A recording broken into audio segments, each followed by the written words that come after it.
Tuhan yang disembah oleh Abraham, Ishak dan Yakub. Tuhan itu juga yang kami sembah dan kami kenal melalui Yesus Kristus, junjungan ilahi kami yang agung. Kami memuji dan mengucap syukur kepadamu atas segala kasih, karunia, anugerah, limpah rahmat dan berkat-Mu. Atas segala perkenanan Tuhan memilih kami, menetapkan, menentukan dan mengangkat kami menjadi anak-anak-Mu. Hanya karena karya Kristus Yesus yang sudah mati di atas kayu salib, bangkit kembali, memberikan pengharapan kehidupan yang kekal dalam kehidupan kami. Karena itu kami mau menaikkan ucapan syukur kami yang tak terhingga kepadamu. Seraya senantiasa menyerahkan diri kami di hadapan Engkau. Sebab di dalam Engkau kami akan terpelihara dengan sempurna. Bapa, di tengah-tengah peringatan kami pada ibadah Jumat Agung, pada petang hari ini, kami ingin meneduhkan hati kami, menundukkan pikiran kami kepada otoritas kedaulatan firman-Mu. Karena firman-Mu itulah yang mengandung segenap kebenaran dan janji-Mu yang akan Kau genapi dan laksanakan menjadi milik kami melalui pewartaan pada sore hari ini. Karena Roh-Mu itu sendiri yang akan mengerjakannya. Karenanya kami bersehati mohon kepadamu, biarlah kuasa Roh Kudus itu menguasai kami semua. Terima kasih Bapa, dalam nama Yesus kami berdoa. Amin. Silakan duduk.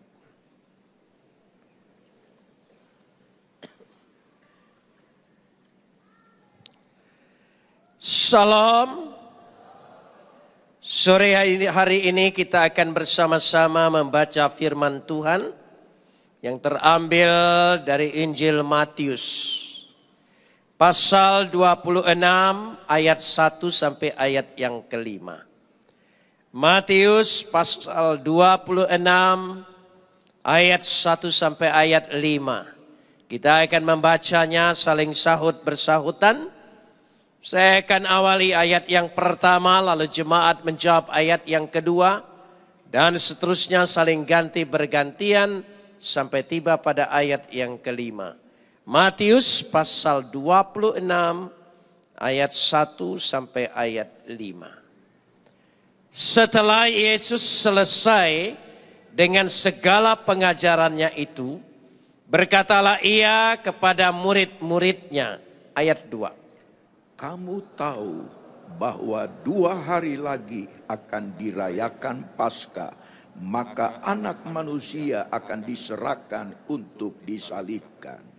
Pada waktu itu berkumpullah imam-imam kepala dan tua-tua bangsa Yahudi di istana imam besar yang bernama Kayafas. Dan mereka merundingkan suatu rencana untuk menangkap Yesus dengan tipu muslihat dan untuk membunuh Dia. Tetapi mereka berkata, jangan pada waktu perayaan, supaya jangan timbul keributan di antara rakyat. Kapot lecha Adonai Elohenu kapot lecha. Segala kemuliaan ya Adonai Tuhanku, kemuliaan bagimu. Saudara-saudara yang dikasihi Tuhan, sebetulnya kalimat ini diawali dengan kata dalam bahasa aslinya kai ege neto. Dan terjadilah. Jadi ada satu peristiwa. Setelah Yesus menyampaikan segala pengajarannya dengan sempurna, lengkap. Maka Yesus berkata pada ayat yang kedua, kamu tahu, dikatakan di situ kamu tahu, sebetulnya lebih tepat diterjemahkan ketahuilah bahwa 2 hari lagi akan dirayakan Paskah. Dan maka anak manusia akan diserahkan untuk disalibkan. Pada ayat 1 dan ayat 2 ini ada rencana Tuhan, ada kehendak Tuhan, ada kemauan Tuhan. Karena begitu besar kasih Tuhan akan isi dunia ini, maka dia mengaruniakan anaknya yang tunggal. Sebab manusia jatuh di dalam dosa karena kegagalan Adam, dan upah dosa itu adalah maut, maka hanya maut yang sanggup menebusnya. Karena tidak seorang pun yang sanggup mencapai itu, maka Tuhan punya kehendak, Tuhan punya rencana, Tuhan punya keinginan. Satu-satunya jalan untuk menebus manusia adalah dengan mengorbankan anaknya, yang dikatakan di sini anak manusia. Akan diserahkan, dibunuh, mati, disalibkan. Dan itu rencana Tuhan. Satu sisi sampai di situ. Babak yang kedua, kita lihat ayat ketiga dan keempat. Di sisi lain ada manusia. Pada waktu itu berkumpul imam-imam kepala anggota mahkamah agama Yahudi yang disebut Sanhedrin. Sebagai lembaga agama Yahudi yang sangat bermartabat, berwibawa. Dikatakan juga berkumpul tua-tua bangsa Yahudi, yaitu para kepala-kepala suku dari 12 suku orang Yahudi. Mereka berkumpul di rumah istana imam besar yang bernama Kayafas. Dan mereka punya rencana juga dari sisi lain. Sisi lain punya rencana untuk berunding di situ, suatu rencana untuk menangkap Yesus dengan tipu muslihat untuk membunuh dia. Saudara, ada 2 rencana. Di satu sisi rencana Tuhan, dan sisi lain ada rencana-rencana manusia yang dipimpin oleh imam-imam besar. Karena manusia ketika diciptakan diberikan satu hak yang paling istimewa di atas seluruh ciptaan Tuhan, yaitu kehendak bebas. Ketika manusia merencanakan ini sama sekali tidak dalam intervensi Tuhan. Ini tidak dalam kendali Tuhan. Bebas sebebas-bebasnya. Jangan saudara berpikir di situ ada rencana Tuhan. Tidak. Nanti saudara akan berkata orang-orang ini hanya alat-alat Tuhan, wayang-wayang Tuhan. Tidak. Betul-betul keinginan manusia. Karena berbagai kepentingan. Nanti saya akan jelaskan. Berbagai kepentingan. Tapi nanti kita akan lihat ujungnya. Di satu sisi ada rencana Tuhan. Memang Yesus harus mati di kayu salib.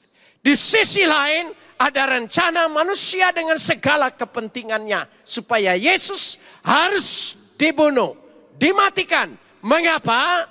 Karena imam-imam kepala merasa terganggu di dalam wibawa kelembagaan agamanya Sanhedrin, dengan muncul satu tokoh dengan sepak terjangnya mengganggu kewibawaan mereka. Dia mengobrak-abrik bait suci. Dia seolah-olah menentang hukum Taurat, menyembuhkan orang pada hari Sabat. Dia tidak bersahabat dengan orang-orang kaya, tua-tua. Dia malahan bersahabat dengan orang-orang miskin. Dan mereka merasa terganggu wibawa mereka. Dan karena terganggu, mereka dikatakan sini berencana sambil merundingkan dikatakan dengan jelas. Mereka berkumpul untuk merundingkan, ya, suatu rencana untuk menangkap Yesus. Pada ayat ini dikatakan dengan tipu muslihat untuk membunuh dia.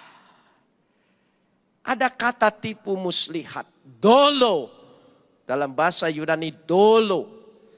Dolo artinya dengan cara yang licik, dengan cara yang keji, dengan cara yang menghalalkan segala cara untuk menghapus dan membinasakan si anak manusia ini karena mengganggu kewibawaan mereka. Yesus berkata waktu itu menjelang Paskah, Yom Pesah. Yom Pesah adalah satu peringatan orang Yahudi ketika baru keluar dari perbudakan yang ratusan tahun di Mesir. Ketika mereka keluar dari Rameses, dirayakanlah hari Paskah yang pertama. Dan mereka selamat dari kutuk itu karena mereka mengorbankan anak domba yang dipasang darahnya di palang pintu. Dan mereka merayakan Paskah. Sejak itu orang Israel secara tradisi merayakan Yom Pesah ini untuk mengingat bahwa Tuhanlah yang membebaskan mereka, melepaskan mereka dari kehidupan yang sengsara, dari penjajahan orang Mesir. Dan mereka peringati setiap tahun. Saudara sudah barang tentu kalau hari Paskah seluruh orang Yahudi dari segala penjuru berkumpul di kota Yerusalem. Sementara itu mereka berada di bawah pemerintahan Romawi yang menjajah mereka.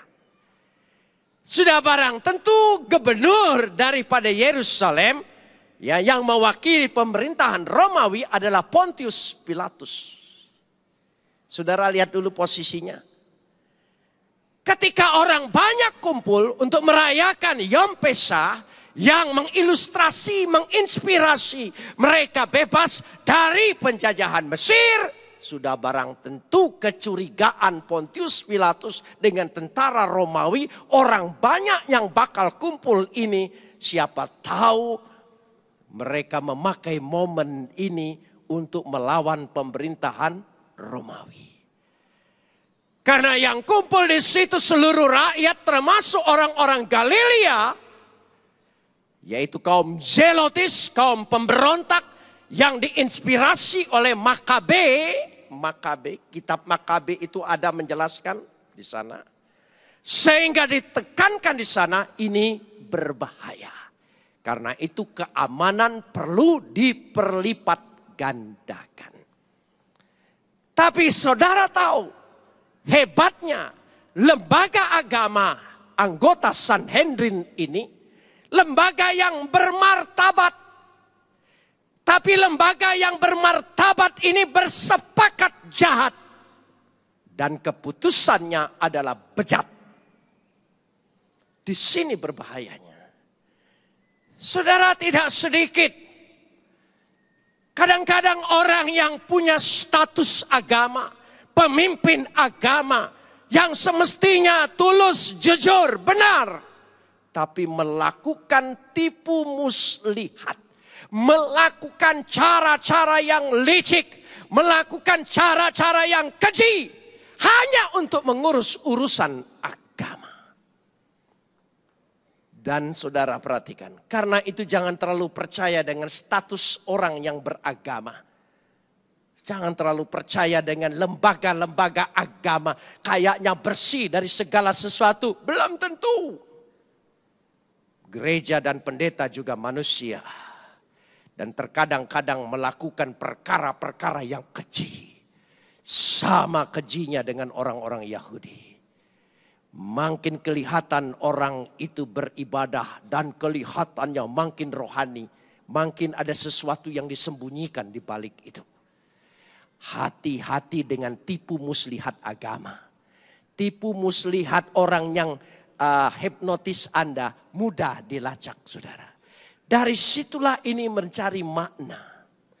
Nah saudara, ketika mereka merundingkan ini, sekali lagi, di sini ada rencana Tuhan, di sini ada kehendak Tuhan, di sini adalah kehendak bebas manusia, merancangkan rancangan licik, bertemu di persimpangan yang namanya kedaulatan Tuhan.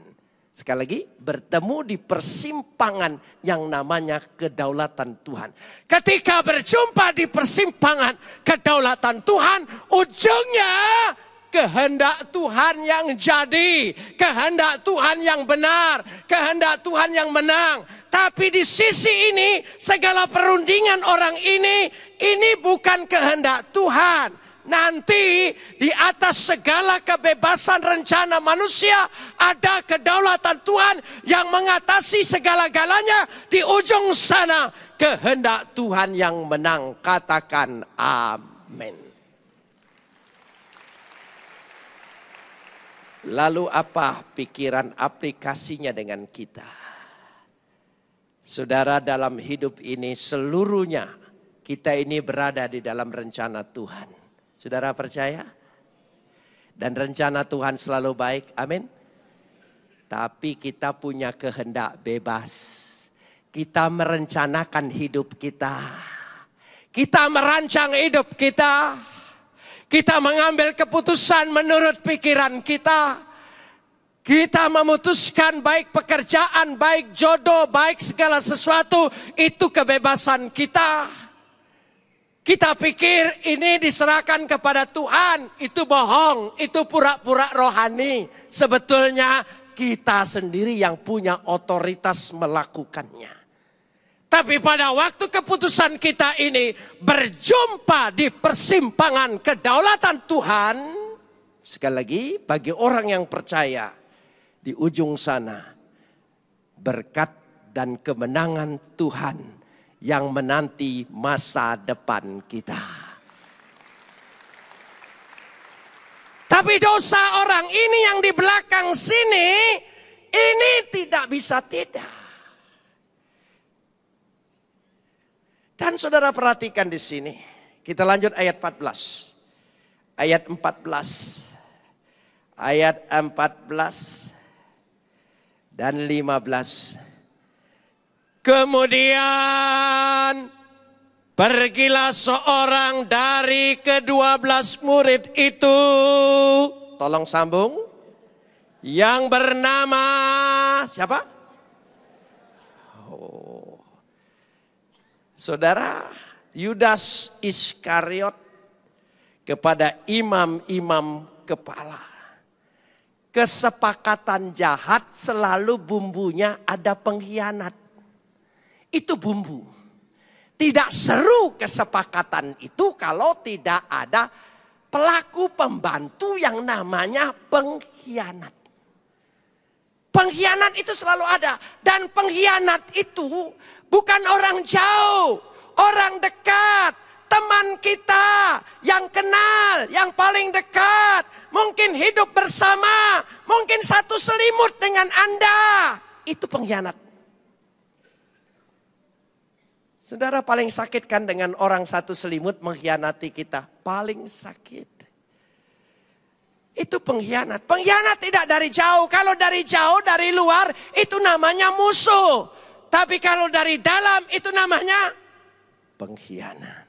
Oh, pengkhianat. Jadi di mana saja jangan aneh, jangan heran.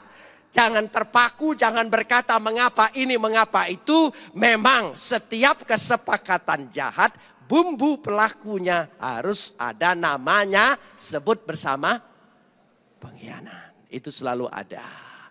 Muncullah. Apa motif pengkhianat? Apa motif pengkhianat? Baca ayat 15. Pengkhianat tidak kurang tidak lebih. Motifnya ayat 15. Tolong baca ayat 15. Motifnya. Ia berkata, apa yang hendak kamu berikan kepadaku supaya aku menyerahkan dia. Motifnya tidak ada lain. Apa yang hendak engkau berikan kepadaku? Motifnya hanya itu. Motif kepentingan pribadi. Motif keuntungan. Motifnya di ujung sana UUD, ujung-ujungnya duit. Hanya itu. Semuanya seperti itu. Ini Alkitab. Baca Alkitab ini. Ujung-ujungnya apa? Apa yang hendak engkau berikan kepadaku? Apa yang hendak? Untungnya hanya di situ. Dan berapa harganya? Mari kita baca ayat 15 ini. Mereka membayar berapa? Coba ucapkan bersama supaya lebih keras lagi. Harganya berapa? Berapa? Nah, jangan menerjemahkan. Apa maksud 30 uang perak? Apa maksudnya? Jangan ngarang. Kalau pelajaran Kristen itu jangan ngarang. Jangan spekulasi. Alkitab itu harus dijelaskan oleh Alkitab. Ayat itu harus dijelaskan oleh ayat. Bukan hanya kira-kira, bukan hanya suara roh. Bisa saja rohnya Mbak Suro. Alkitab harus Alkitab. Hermeneutik yang benar adalah hermeneutik biblikal. Alkitab sumbernya Alkitab. Tidak boleh di luar itu. Apa arti harga 30 keping perak? Saya tidak mau berspekulasi. Mari kita baca kitab Keluaran. Kita baca kitab Keluaran pasal 21. Keluaran pasal 21. Pasal 21 ayat 32. Pasal 21 ayat 32. Coba, mari kita baca 1, 2, 3. Tetapi jika lembu itu menanduk seorang budak laki-laki atau perempuan, maka pemiliknya harus membayar, tolong sambung, kepada tuan budak itu. Dikatakan di sini berapa? Membayar berapa? Jadi 30 sikal uang perak itu seharga budak. Jadi harga nilai pengkhianat tidak lebih daripada harga seorang, keras-keras katakan apa? Katakan lagi. Supaya engkau tidak jadi pengkhianat. Berapapun engkau dibayar, hargamu adalah harga budak. Itu. Nah karenanya di sisi ini saudara lihat. Disitulah. Karenanya kalau kita perhatikan dengan sendirinya. Saya ingin melihat di sini ada sisi yang bisa kita lihat lagi. Kesepakatan jahat ini makin berkokoh. Makin muncul. Mari kita baca, kita perhatikan Lukas pasal 23. Lukas pasal 23. Ayat 10 sampai 12. Ayat 10 sampai 12. Sementara itu, imam-imam kepala dan ahli-ahli Taurat maju ke depan dan melontarkan tuduhan-tuduhan yang berat terhadap dia. Maka, tolong sambung. Mulailah Herodes dan pasukannya menista dan mengolok-olok dia dan mengenakan jubah kebesaran kepadanya. Lalu, nah saudara perlu saya jelaskan, Herodes itu berkuasa di daerah Galilea. Gubernur kekuasaan di Galilea atas nama pemerintahan Romawi. Pontius Pilatus gubernur di bawah kekuasaan menguasai Yerusalem. Dua-dua orang ini musuhan, bersaing. Saking bersaingnya dia ingin sekali Galilea berada di bawah Yerusalem. Sementara yang di Galilea ingin sekali Yerusalem berada di bawah Galilea. Ini musuh kebuyutan, musuh segala sesuatunya. Tapi Pilatus pintar karena dia ingin cuci tangan. Dia serahkan ke Herodes. Herodes, ini ada orang dari daerahmu. ngaku-ngaku bakal raja Yahudi. Lalu diantarkanlah Yesus itu ke hadapan Herodes. Sampai di Herodes merasa ini lucu sekali. Dia pikir orang yang bakal jadi raja Yahudi itu gagah perkasa, kuat, berotot, hebat, garang. Ternyata rupanya pun tidak ada, semaraknya pun tidak ada. Bukan pakaiannya istimewa, bukan pakai sepatu yang bagus, ternyata pakai sendal jepit. Dengan wajah yang pucat. Dan dia merasa lucu sekali. Raja orang Yahudi model begini. Mereka tambah senang sekali memperoloknya, menghinanya. Waduh, ini permainan yang paling istimewa, yang menyenangkan sekali. Ternyata Pontius Pilatus ini kasih badut yang seperti ini. Karena sifat Herodes senang sekali melihat orang lain menderita. Sekali lagi, Herodes paling senang melihat orang lain menderita. Kalau saudara senang atas penderitaan orang, itu tandanya saudara sama dengan Herodes. Makanya saudara, saya berdoa saudara dengan karirmu, pekerjaanmu. Saya harap saudara ini jadi pejabat semua. Apalagi menjelang sekarang susunan kabinet, siapa tahu antara saudara jadi menteri. Tidak apa-apa. Tapi kalau jadi pejabat jadi apa? Jangan suka mempersulit orang. Kalau saudara lihat orang antri kayaknya seneng, saudara dianggap penting. Dilama-lamain orang itu. Kalau ruangan tamu saudara orang nunggu semua. Saudara seneng dilama-lamain. Ini namanya penyakit siapa? Herodes. Hati-hati. Banyak di dunia ini penyakit Herodes. Herodes dan Pilatus. Pilatus sifatnya cuci tangan. Herodes senang sekali dengan penderitaan orang lain. Pilatus itu seperti politik sekarang. Kita lanjutkan sekarang ini. Kita lanjutkan ayatnya. Kita baca ayat 12. Ayat 12, mari kita baca bersama-sama. 1, 2, 3. Dan pada hari itu juga bersahabatlah Herodes dan sebelum itu mereka. Ternyata memang dalam politik itu dikatakan tidak ada musuh yang abadi, tidak ada kawan yang abadi. Yang abadi adalah kepentingan. Kepentingan. Dan di sisi ini kita perlu belajar. Saudara, agama itu bukan politik. Tidak putih, tidak hitam. Kadang-kadang hitam dan putih campur namanya abu-abu. Agama itu hitam-hitam, putih-putih. Salah-salah, benar-benar.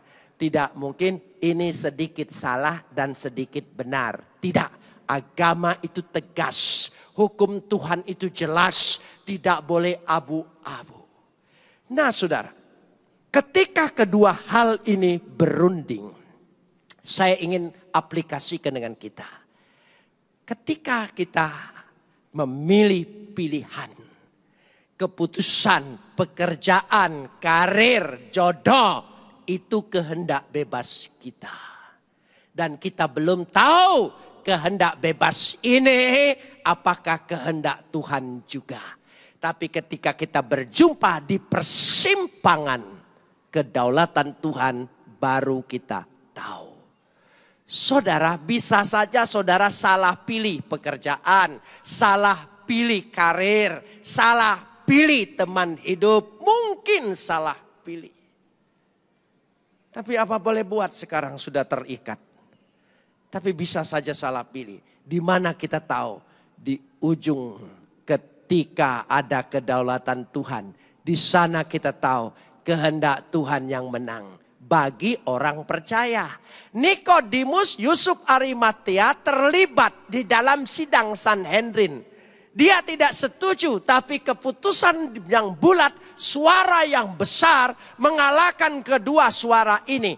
Tapi pada saat-saat yang terakhir, dia mengambil sikap yang percaya, maka segala sesuatu, keputusan yang salah dalam kehendak bebas kita, dalam segala rancangan kita, Tuhan hisapkan semuanya ketika Yesus mati di kayu salib, tubuh dan darahnya menghapus itu semua. Saudara, amin?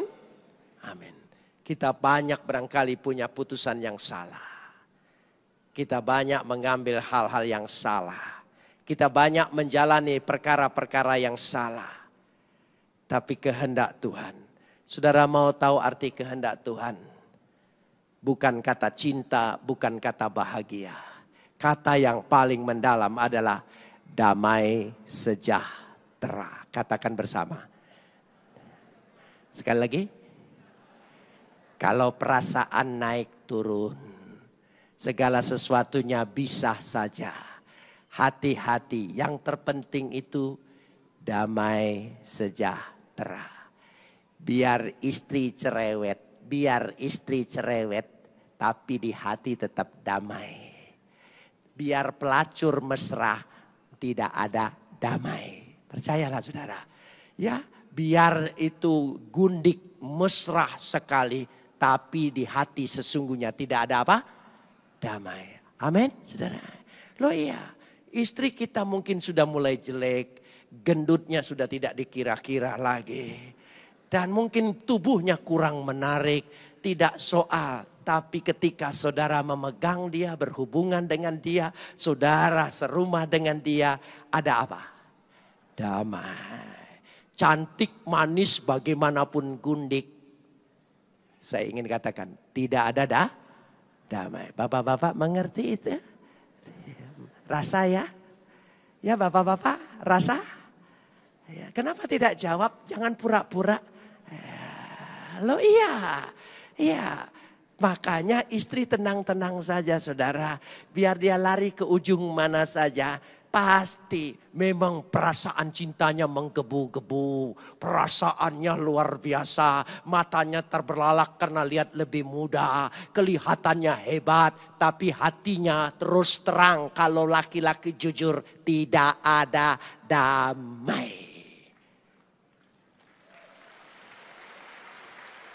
Itu yang tepuk tangan itu laki-laki yang betul-betul bertobat saudara. Yang tidak tepuk tangan itu laki-laki masih mikir-mikir. Sekarang saya ingin kita semua bertobat. Amin. Loh iya jelas. Ada keputusan yang salah. Karenanya saya ingin mengkalimatkan demikian. Saya ingin mengkalimatkan demikian. Kalau saudara terima Yesus, minum, makan tubuh dan darah Yesus, sungguh-sungguh dalam hidupmu pasti ada jaminan dan kepastian yang disebut damai sejahtera. Amin saudara? Pasti. Tolong cerdas sedikit sore hari ini. Saya percaya saudara pasti cerdas. Hawa nafsu seringkali membuat kita menutupi akal sehat. Hawa nafsu seringkali menutupi akal sehat. Kalau akal sehatnya sudah tertutupi, maka kita akan menjadi bodoh. Katakan bodoh. 1, 2, 3. Masih sedikit. Kalau nafsu sudah menutupi akal sehat. Nafsu seringkali menutupi akal sehat. Kita menjadi 1, 2, 3. Jadi kalau kita sudah jadi bodoh. Orang yang bodoh pun bisa menipu dan memperdaya kita. Bukan karena si penipu itu pinter. Tapi saking bodohnya kita mau dibodohin oleh orang bodoh. Saking gobloknya. Loh iya. Ibu-ibu suka salah. Kalau suaminya terperdaya suka bilang begini. Memang pinter. Perempuan itu pinter sekali. Penjahat itu pinter sekali. Gundik itu pintar sekali. Bukan pintar, dia goblok. Dia goblok. Setiap wanita mau jadi gundik orang itu namanya wanita paling goblok. Dia punya kesempatan untuk menjadi istri baik-baik. Dia punya kesempatan untuk dicintai sungguh-sungguh. Tetapi dia tidak mau ambil kesempatan itu. Dia menutupi dirinya hanya karena nafsu harta, nafsu segala sesuatu. Sehingga mereka betul-betul menempatkan dirinya menjadi bodoh. Jadi bukan setan pinter. Saking gobloknya kita bisa terperdaya oleh orang yang paling goblok. Karena kita lebih.